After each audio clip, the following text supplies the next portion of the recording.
Bonjour à tous mes chers amis avionautes et bienvenue sur un nouvel épisode du Steward Voyageur. Si vous ne me connaissez toujours pas, mon nom est Sylvain, je suis chef de cabine dans la vie civile et j'ai créé ce podcast, j'ai créé cette chaîne YouTube afin de vous faire vivre ma passion qui est forcément, du coup vous l'aurez compris, l'aviation, mon travail de chef de cabine ou de steward. Aujourd'hui, je vous propose un épisode afin d'essayer de vous aider à mieux anticiper votre prochain voyage en avion, particulièrement si ça vous stresse à l'approche de votre vol. Car j'enregistre cet épisode, on est fin juin, les grandes vacances sonnent à la porte, la pandémie régresse à vue d'œil, on croise les doigts pour que ça continue et qu'on s'en débarrasse. Et donc forcément, mes avions, mes vols, je les vois se remplir de plus en plus de nombreux passagers et rien que ça me fait plaisir. Mais parmi ces passagers, forcément, vous allez peut-être vous retrouver là-dedans. Une grande partie d'entre eux, du moins une partie d'entre eux, est forcément stressée afin de prendre ce vol, car parfois il n'y a pas forcément le choix que de prendre un avion pour vous rendre sur votre lieu de vacances, que ce soit en Corse, que ce soit dans les dom-toms ou à l'autre bout du monde, ou même juste à l'autre bout de la France ou de la Belgique, je ne sais pas. Il faut vous prendre l'avion. Et aujourd'hui, je vous propose du coup mes conseils pour essayer de gérer au mieux votre stress. Et ça, je vais essayer de vous l'expliquer étape par étape, ce qu'il faut faire et ne pas faire pour bien réussir votre prochain voyage. Du coup, pour bien réussir votre voyage, cela commence évidemment à la maison. Pour bien réussir votre voyage, comme je vous dis, ça commence à la maison, tout simplement en préparant correctement vos valises, que ce soit la valise qui ira en soute ou le bagage qui ira en cabine avec vous. Pourquoi c'est important? Tout simplement parce que pour certains pays et également quand vous allez passer la sécurité, il y a des règles à suivre. Par exemple, pour le bagage en soute, on n'y pense pas souvent, mais il y a des choses qu'on ne peut pas mettre dedans. Par exemple, comme les batteries externes d'appareils électroniques, par exemple pour votre appareil photo ou autre chose, c'est interdit de mettre en soute. Donc tout ça, il faut le savoir et le préparer correctement. Du même topo, par exemple, si vous décidez de partir aux États-Unis et découvrir la grosse pomme, donc New York, que je porte particulièrement dans mon cœur, oui, dans mon corps aussi accessoirement. Il faut, par exemple, si vous décidez de mettre un verrou sur un cadenas sur votre valise, il faut mettre un cadenas spécial. Donc ça, il faut le savoir et le préparer bien en avant. Donc, pour information, c'est un cadenas que les autorités américaines peuvent ouvrir en cas de contrôle à la douane. Concernant la préparation de votre bagage cabine, mes conseils pour bien préparer un bagage cabine, c'est de mettre vos passeports, vos documents de voyage accessible, donc sur la poche externe ou autre, mais que ce soit facilement accessible.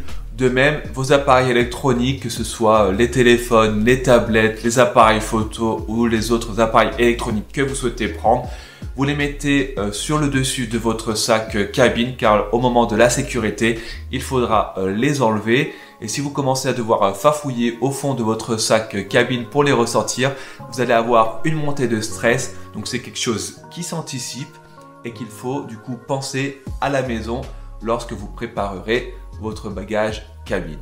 Autre point qu'il faut préparer à la maison avant de partir, c'est tout simplement si vous avez décidé de laisser votre voiture à l'aéroport ou par exemple à un service de dépose minute, c'est tout simplement vous renseigner sur les différents parkings disponibles à l'aéroport, lequel choisir en fonction de votre durée de voyage, combien de jours vous allez partir. Donc ça s'anticipe. Pourquoi pas réserver votre place de parking à l'aéroport. De nombreux aéroports le proposent de plus en plus, que ce soit à Strasbourg, à Paris, à Lyon ou même à Bordeaux par exemple. Tout ça, ça se pense en avance, ça se réserve et du coup, le jour de l'arrivée, votre place vous attend et vous n'avez pas de stress en arrivant à l'aéroport. Également, si vous avez le mal de l'air et que vous savez que les transports vous rendent malade, il faut anticiper du coup chez vous la prise du médicament qui vous empêchera d'avoir le mal de l'air. Donc sachez que ce médicament se prend environ 2 à 3 heures avant le début du vol. Et ça, je vous le dis tout simplement parce que ça m'arrive quasiment toutes les semaines. Quelqu'un vient me voir, un passager vient me voir et me dire « Monsieur, j'ai mal des transports, est-ce que vous avez un cachet ?» Alors oui, on a des cachets, on le donne de manière avec plaisir, volontairement on le donne, mais il faut savoir qu'en fait ça ne fera qu'un effet placebo. Tout simplement parce que le cachet, il faut au moins 2 à 3 heures pour qu'il fasse effet. Donc si on vous le donne dans l'avion, alors vous direz peut-être mieux psychologiquement, mais en soi, le cachet ne fera aucun effet. Donc il faut bien calculer à la maison quand est-ce qu'il faut prendre votre cachet avant le départ pour qu'il fasse pleinement effet lorsque vous serez dans l'avion. Enfin, tout est préparé, le jour J est là, il est l'heure de prendre l'avion, d'aller jusqu'à l'aéroport. Mon conseil pour bien gérer votre stress à l'aéroport, et comme je vous l'ai dit précédemment, c'est tout simplement, vu que vous avez préparé comment accéder à l'aéroport, où garer votre voiture, etc., c'est de prendre cette partie pour bien arriver en avance à l'aéroport, que vous ne soyez pas stressé déjà avant de monter dans l'avion, parce que vous êtes arrivé à la bourre et que du coup vous commencez à courir, vous avez le stress qui monte, et du coup vous commencez mal votre voyage, car les vacances ça commence maintenant, ça commence quand vous arrivez à l'aéroport. Donc n'arrivez pas à la dernière minute, ne prenez pas le tout dernier bus par exemple qui vous emmène à l'aéroport. Il vaut mieux arriver en avance, prendre votre temps pour passer les différentes formalités, que ce soit pour déposer votre bagage en soute, que ce soit pour passer la sécurité, que ce soit par exemple également pour passer la douane si vous faites un long courrier. N'arrivez pas en avance, en retard, c'est plutôt l'inverse que je voulais dire. Il vaut mieux arriver trop en avance et siroter tranquillement un café en porte d'embarquement que de devoir courir parce que vous vous dites non, j'ai pas envie d'attendre 4 plombes. Moi, mon conseil pour gérer votre stress au mieux, c'est d'arriver en avance. Vaut mieux attendre après la sécurité, après avoir passé les contrôles de douane, que de devoir courir et entendre votre nom résonner dans le terminal en disant « Monsieur et Madame Michu sont attendus en porte 45 » et que là, vous regardez votre montre, vous regardez où se trouve la 45, la porte 45 et là, vous vous dites « Mince, ça se trouve à l'autre bout de l'aéroport ». Donc, arrivez bien en avance, c'est ultra important. Enfin, vous arrivez dans l'avion et là, vous sentez le stress qui commence à monter en vous et vous vous dites « Mon Dieu, ça ne va pas le faire ». Alors, mon conseil pour bien gérer votre stress dans l'avion, c'est tout simplement, et c'est tout bête, c'est d'aller voir un membre d'équipage, une hôtesse de l'air, un steward et lui expliquer calmement et simplement que vous êtes stressé. Pourquoi? Tout simplement parce que si vous en informez un membre d'équipage, cette personne, ce membre d'équipage, ce PNC, se fera un plaisir de garder un œil attentif sur vous durant tout le vol, sera encore plus présent pour vous, viendra plusieurs fois pour vous rassurer, pour savoir comment vous vous sentez et comment cela se passe pour vous. Il n'hésitera pas à vous déplacer si besoin est, par exemple vers l'avant de l'avion si cela est possible, vous rapprocher au niveau des ailes pour avoir un peu plus de stabilité. Mais tout ça, si vous ne le faites pas savoir à l'un des membres d'équipage, vous n'aurez jamais cette attention particulière. Donc n'hésitez pas à vous diriger vers une hôtesse de l'air et vers un steward, lui expliquer que ça vous stresse de prendre l'avion et celui-ci ou celle-ci se fera un plaisir de prendre du temps rien que pour vous et cela, pour sûr, fera baisser votre niveau de stress. Autre conseil, quand vous serez dans l'avion pour faire baisser votre stress, c'est tout simplement de vous mettre sur les oreilles une bonne playlist. Vous mettez la playlist que vous aimez le plus, la musique que vous écoutez le plus et qui vous détend.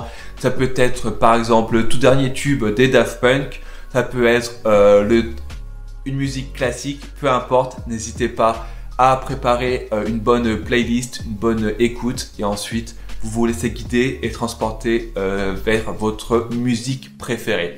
Et cette astuce fonctionne évidemment si vous avez Netflix. Vous pouvez télécharger des épisodes de Netflix avant de partir et à ce moment-là, vous regardez un film durant votre voyage. Et comme à la maison, quand on binge-watch des séries, le temps passe à une vitesse comme ça Et je suis persuadé que dans l'avion, c'est exactement la même chose. Vous vous mettez 2-3 épisodes de Lupin ou d'une dernière série que vous adorez, de Qui a tué Sarah. Et à ce moment-là, vous verrez que vos heures de vol vont passer à une vitesse grand V et que le stress va s'évaporer comme par magie. Également, et ça sera l'un de mes derniers conseils pour bien gérer votre stress quand vous êtes dans l'avion, c'est d'éviter l'alcool à tout prix et ainsi d'éviter les cachets qui permettent de vous détendre. Alors, pourquoi l'alcool? Tout simplement parce que en buvant de l'alcool, alors déjà au sol, ça peut vous donner un petit coup derrière les oreilles, mais dans l'avion, les effets liés à l'alcool sont multipliés du fait de la pressurisation cabine. C'est grosso modo un peu comme si vous étiez en altitude à la montagne. Donc, et ça, c'est du vécu, je l'ai déjà vu malheureusement plusieurs fois. Une bière qui passe crème quand vous êtes au sol en terrasse aura peut-être un effet multiplié par 2 ou par 3 lorsque vous êtes en avion. Donc évitez l'alcool pour garder le contrôle de vous-même. Et concernant les cachets, si vous pouvez éviter de prendre un anxiolytique avant de monter dans l'avion ou un somnifère ou quelque chose comme ça, moi personnellement je le conseille, ou alors prenez quelque chose à base de plantes, de plutôt naturel, car ça aussi c'est du vécu. Des personnes qui prennent des cachets pour se rassurer, pour ne pas être trop stressés, malheureusement finissent souvent malades dans l'avion ou alors font des malaises. Donc moi je vous conseille vraiment plutôt de mettre de la musique sur les oreilles ou plutôt de bien respirer, de faire des exercices de respiration et là vous verrez que votre vol se passera de manière calme et apaisée. Enfin, ultime conseil, mais là pour le coup cela n'a rien à voir avec le stress, c'est partez en voyage, du moins prenez l'avion, toujours avec vous, prenez un stylo qui fonctionne, un stylo à billes. Pourquoi? Tout simplement parce que surtout aujourd'hui avec le Covid, etc. et les formalités de voyage, on a souvent des papiers à remplir, que ce soit des formulaires ou autres. Et non, l'équipage de cabine, les stewards et les hôtesses ne sont pas forcément des distributeurs de stylos. Donc non, ne nous criez pas dessus lorsqu'on n'a pas de stylo à vous donner. Surtout avec le Covid, on évite de le donner encore plus qu'avant.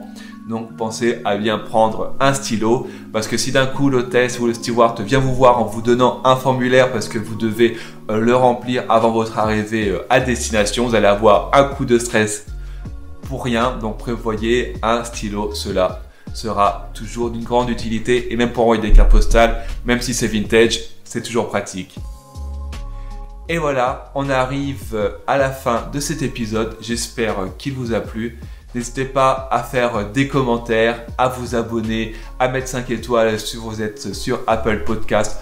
En tout cas, je vous souhaite par avance de bons vols, de bonnes vacances si vos vacances arrivent à grands pas. Ça sera plus que plaisir pour moi de vous voir, je perds mes mots, dans l'avion et de vous emmener aux 4 coins du monde. Je vous dis à très bientôt. Au revoir.